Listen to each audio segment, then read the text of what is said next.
Right, this here is DJI's brand new 3rd generation handheld gimbal, the new DJI RS3 Pro.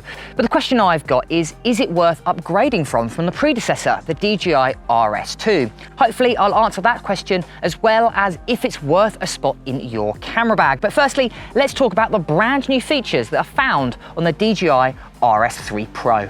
So the first new feature to really talk about with the new RS3 Pro is its auto-locking arms.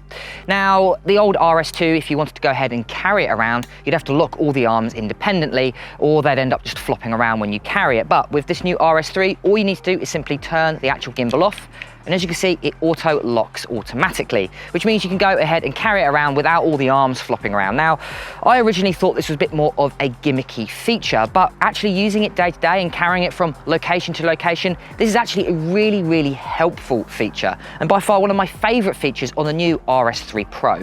Now, another feature that's come to the RS3 Pro over the RS2 is all to do with the carbon fiber arms. They are longer and taller, which means the cradle itself is a lot larger, which means you can fit larger cameras on it, like for instance the Blackmagic 6K Pro, which wasn't possible on the RS2.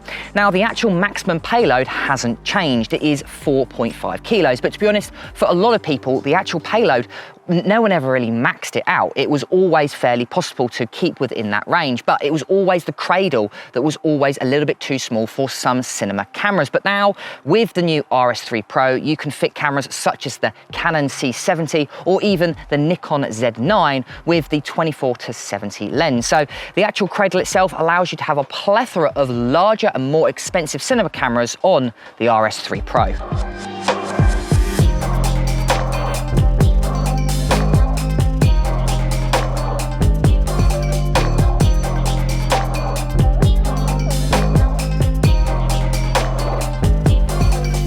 Now, another new feature to come to the RS3 Pro is its Bluetooth connectivity. Now, on the RS2, if you wanted to connect the gimbal to the camera, you'd have to use a cable, and you connect the cable from here all the way to the side of the camera. For instance, in this case, USB-C to USB-C.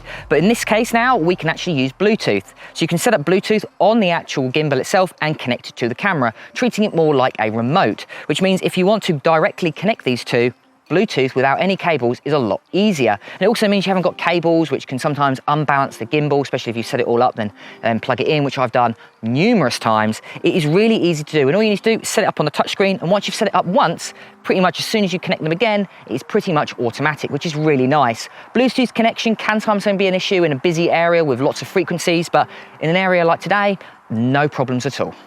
Now, this is DJI's 3rd generation gimbal, and that comes with 3rd generation stabilization. They're stating up to 20% smoother than the RS2. Now, that's going to be particularly noticeable when you are tracking or moving quite quickly. So if you're attaching it to a vehicle, or maybe you're running with the actual gimbal itself, you're going to end up with hopefully smoother footage, and that's something we're going to test out today. So I'm particularly happy with the Super Smooth, which is actually built into this particular gimbal, as well as the slightly better stabilization algorithm. And the last notable new feature on the RS3 Pro over the RS2 is its larger screen. The RS2 had a 1-inch color touchscreen, where this has a 1.8-inch color touchscreen, which is a lot easier to see in especially brighter conditions. Also, obviously, because of that, the buttons are larger, so you're less likely to by accidentally press it. Now, another good feature is you can actually lock it as well. So by pressing the M button, it will allow you to lock the screen so you don't by accidentally touch it, something I always used to do with the old RS2. So that's a nice, neat feature on the new RS3 Pro.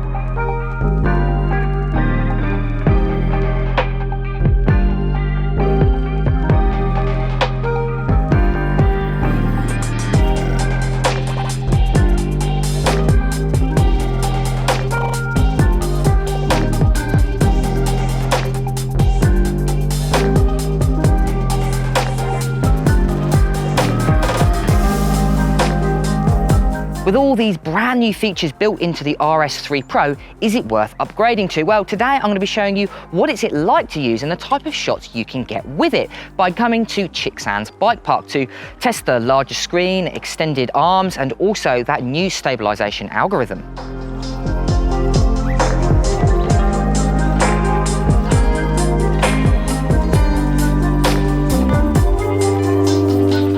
So don't be mistaken by the new naming system DJI have got for these two new gimbals. The RS-C2 is now called the RS3, and the RS3 Pro's predecessor is the RS2. So if you've got the RS2, the upgrade to that is the RS3 Pro and not the RS3. So the first thing you'll notice when using the RS3 Pro is the Bluetooth connectivity, actually connecting it to the camera itself. I find it's incredibly quick. All you need to do is to connect them, make sure obviously your camera is on and in Bluetooth mode. Go ahead and swipe down on the screen, go ahead and connect Bluetooth, and if you've done it before, it should automatically connect. If it's your first time, then all you need to do is just confirm, make sure you find the camera that you're using, again, make sure it's in Bluetooth mode, and then it should just seamlessly connect without any camera cables, which is something that's incredibly helpful in a fast-paced environment. And it's the first thing I noticed when using the RS3 Pro.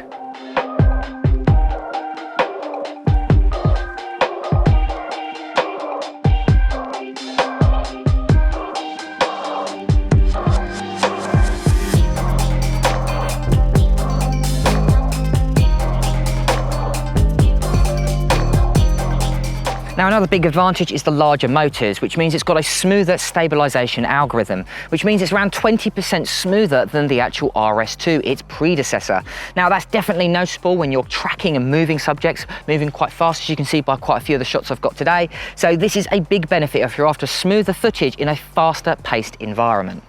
So here I've done a quick test to show you the difference between the RS2 and the RS3 Pro. The first test is me not using a gimbal at all, and as you can see, naturally it is very shaky and basically unusable. The next shot here is me using the RS2, so the predecessor to the RS3 Pro, and as you can see it is a lot more stable, but still a little bit of shake to it, especially when I'm running over the logs. And then lastly is me using the RS3 Pro, and as you can see this is a lot more stable and really nice smooth footage, which is a great benefit, and that is the main reason why it has larger motors to create super smooth footage even when you're running quite fast through this wooded obstacle course.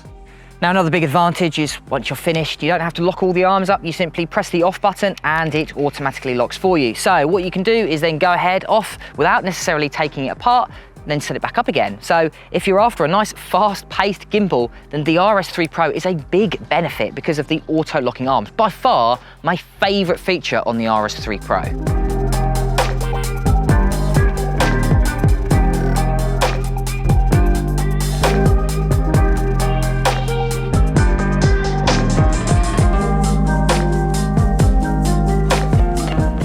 Because of the larger cradle system and extension arms that you've got on the new RS3 Pro, you can fit a variety of other cameras like I was talking through previously. A few of the tested cameras that DJI have actually got on their website is the Canon C70 with a 35mm cine lens, or you've got the Sony FX6 with their full frame 24-70 f2.8, or the Panasonic Lumix S1H with the L series 24-70. You've also got the brand new Nikon Z9 with their Z series 24-70, and then you've also got the Blackmagic 6K Pro, a very wide cinema camera with the full frame 50mm f1.2. You can even fit red Komodo cameras on there with, for instance, the RF 24-70. All of the cameras just mentioned did not fit on the RS2, but they do now fit on the DJI RS3 Pro.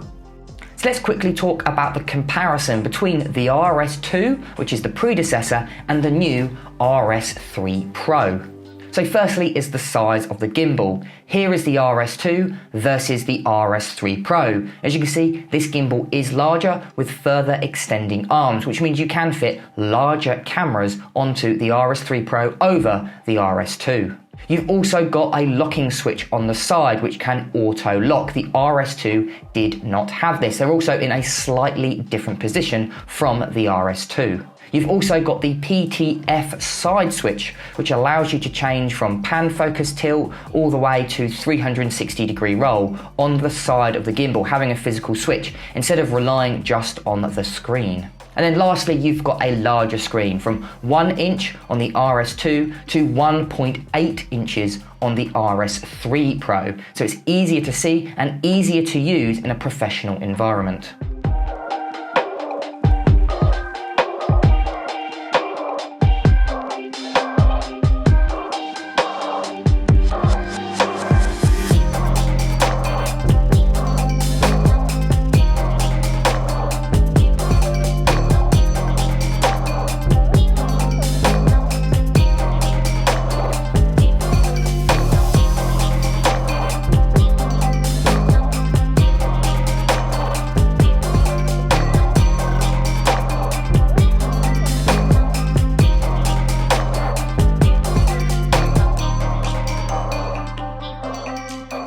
Let's really work out if this is worth a spot in your camera bag by going ahead and looking at the pros and cons of this gimbal.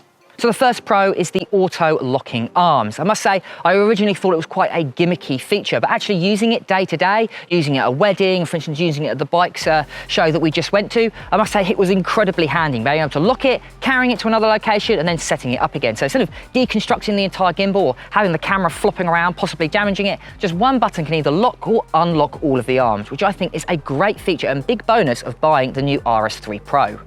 The next pro is the Bluetooth connectivity, allowing you to seamlessly connect your camera to the gimbal without having any of these really annoying cables. I must say, it actually worked really well. Once you've got it set up, it pretty much seamlessly connects from the camera to the gimbal with pretty much no fuss. Something that I wish other gimbals had, and I must say, it is definitely worth a spot in your camera bag if you're after a nice speedy setup without having loads and loads of cables. The next big feature is just simply having the arms slightly longer and having a slightly larger cradle. Yes, it's got the same payload, 4.5 kilos of the RS2, but to be honest, not a lot of photographers ever run into the kind of maximum payload. It was all about the size of the camera. So having slightly larger arms allows you to put larger cameras on it and larger kits. So for instance, on this particular camera, we've got an R with a 24mm f1.4, but you can go things for like a Sony FX3 or the brand new Nikon Z9 with a 24-70, something that you wouldn't have been able to do on the RS2. And the last pro on my list is all of the brand new accessories that you can get for the RS3 Pro. Things like a LiDAR system, so you can basically have autofocus on cinema manual focus lenses. You've also got a transmission system that can work up to 6 kilometers away, so you can control the camera and the gimbal from just simply your remote control pad. And I think all of these features would be great for professional use. Not something that I would necessarily use, because obviously I'm a wedding photographer. I don't necessarily take photos or video from up to 6 kilometers away, but if you're, let's say, inside a car and this is on the outside of the car, having all of those transmission systems is going to be incredibly helpful, and it's all pretty much seamlessly works with the brand new RS3 Pro. Okay, so after that, let's talk about the cons of this gimbal and why maybe it shouldn't be worth a spot in your camera bag and maybe another gimbal might be better off for you.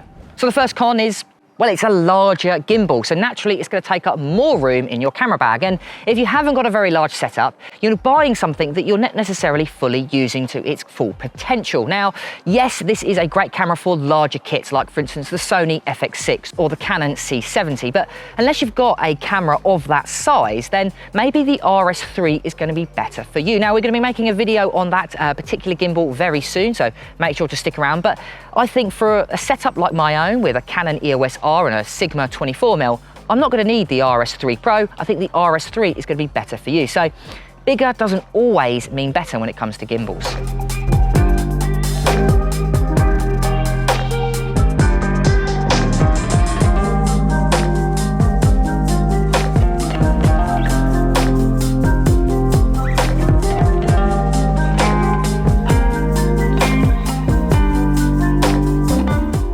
So what are my final thoughts on this gimbal, and is it worth upgrading over the RS3 or even the RS2? Well, I think if you are a professional working in a professional crew, then I would say this is a definite recommended purchase. It has a bunch of new features which is definitely going to aid you in your day-to-day working environment, such as that larger screen or the extended carbon fiber access arms. You've got a larger camera, then this particular gimbal is going to help you out a lot, especially over either the RS3 or the predecessor, the DJI RS2. But if you're more of a solo creator, maybe you're a YouTuber, or if you're a videographer working in maybe weddings and you're just working by yourself, then I'd probably recommend either the DJI RS2 or the new DJI RS3. The RS3 Pro has a lot of features that you won't necessarily use, like having that larger ecosystem, which has got a bunch of new technologies like LiDAR or wireless transmission. Great if you're working with lots of people, but if you're just by yourself, you're not necessarily going to be using these features. In that case, then I would recommend the new RS3 over the RS3 Pro. But write it down in the comments below what one you think is right for you. Again, guys, if you want to like, comment, and subscribe to this channel, we make content every single week. I've been James for Lex Photo Video, and I'll catch you guys next time.